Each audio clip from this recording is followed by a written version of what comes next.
I see a lot of times people just switch jobs or switch roles just because they think it's the cool thing to do.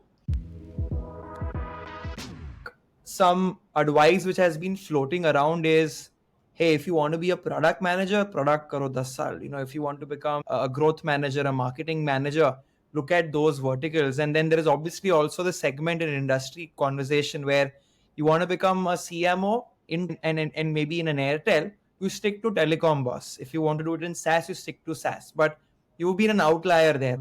If you're a pure marketing person, you would have very, very rare examples across the world that you spend 25 years in marketing and then you become CEO. You have to become a CEO. You also need to understand product. You also need to understand finance. You also need to understand HR. If you're an organization like Airtel, you also need to understand technology.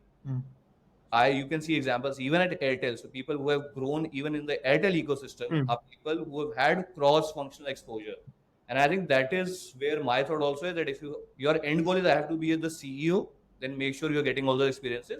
You could have an end goal and say I'm happy being a product manager or a product head, and that's my end goal, and that's fair, right? Everyone has different aspirations. If that is the goal, then I think you will find that you build a deeper expertise in product and engineering and tech and say, okay, I'll spend 10, 15 years in this field.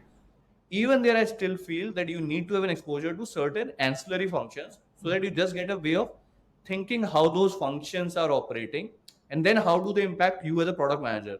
So if you're a product manager, you should still be spending enough and more time with your marketing team and your marketing function, understand how they operate, how do they think of consumers, and bring those insights back when you start becoming a better product head. That's the way I would think of it.